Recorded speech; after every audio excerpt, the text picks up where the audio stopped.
In 1279, the Mongols had conquered everything: Russia, Persia, China, the largest land empire in human history, built in 50 years, and still expanding.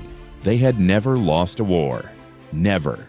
From the frozen steppes of Siberia to the gates of Vienna, every army that faced them was destroyed. Then they tried Vietnam, and failed. Then they tried again, and failed again. Then, one final time, they sent 300,000 soldiers and 500 warships into Southeast Asia. Vietnam destroyed them all. 3 invasions, 3 humiliations, and somehow, history never told you about it. Until now. To understand what Vietnam achieved, you need to understand who they were fighting. By the 1270s, the Mongol Empire was the largest contiguous land empire the world has ever seen, and it was still hungry. Kublai Khan sat on the throne in Beijing, ruling the Yuan dynasty.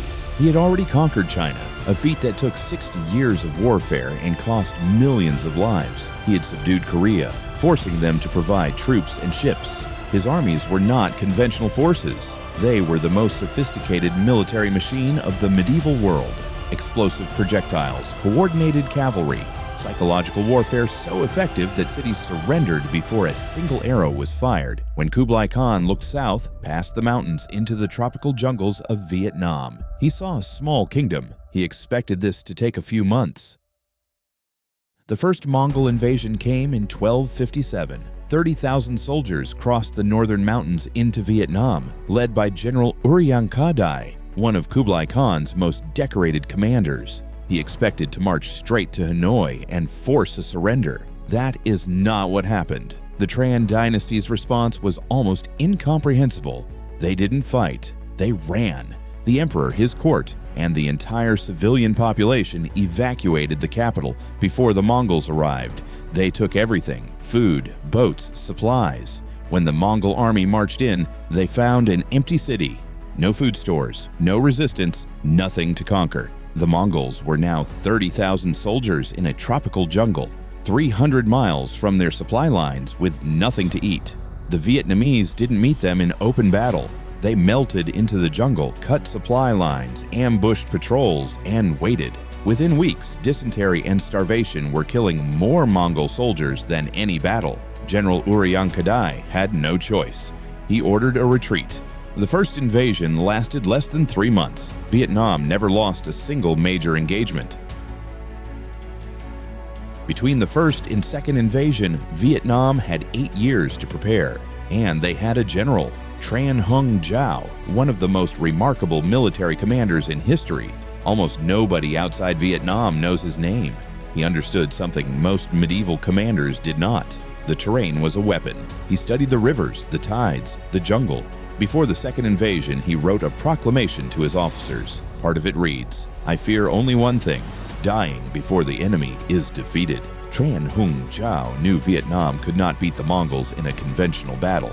They were outmanned, outgunned, out-resourced on every metric. But they had 3 advantages the Mongols could not replicate: knowledge of the terrain, the willingness of the population to sacrifice, and time. He planned to use all 3. The second invasion came in 1285.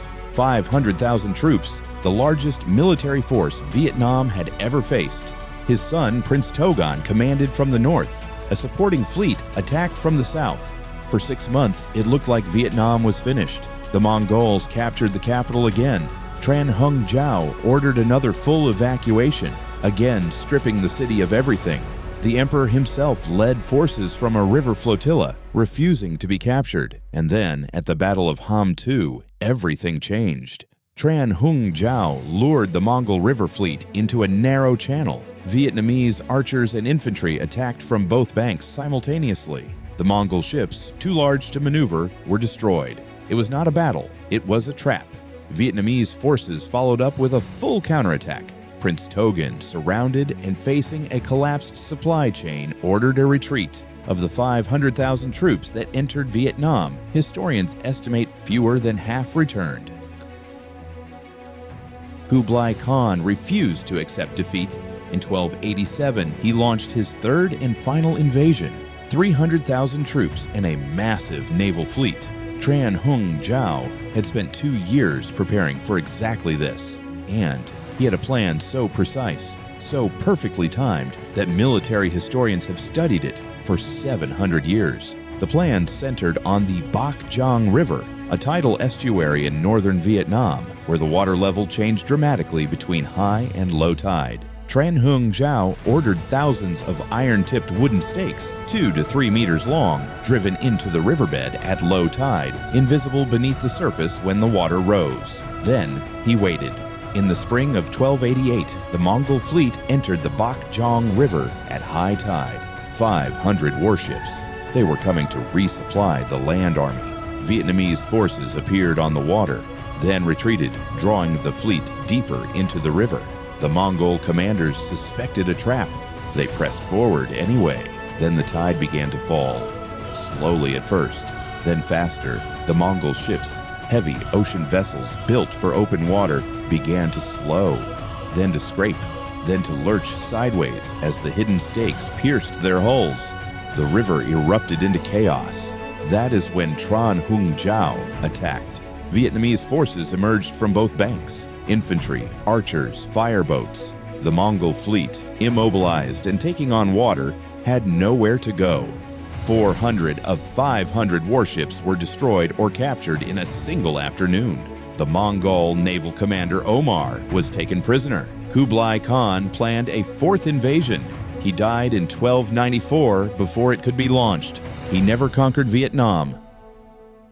So why don't we know this story? The Mongols were not interested in documenting their defeats. Vietnam was peripheral to the Western historical lens. European historians spent their careers on the Crusades, the Ottoman Empire, the Silk Road. What happened at Bach Giang in 1288 was not just a military victory. It was proof that the largest empire in human history could be defeated, not by a larger army, but by a smaller one that understood the terrain, controlled the timeline, and refused to fight on the enemy's terms.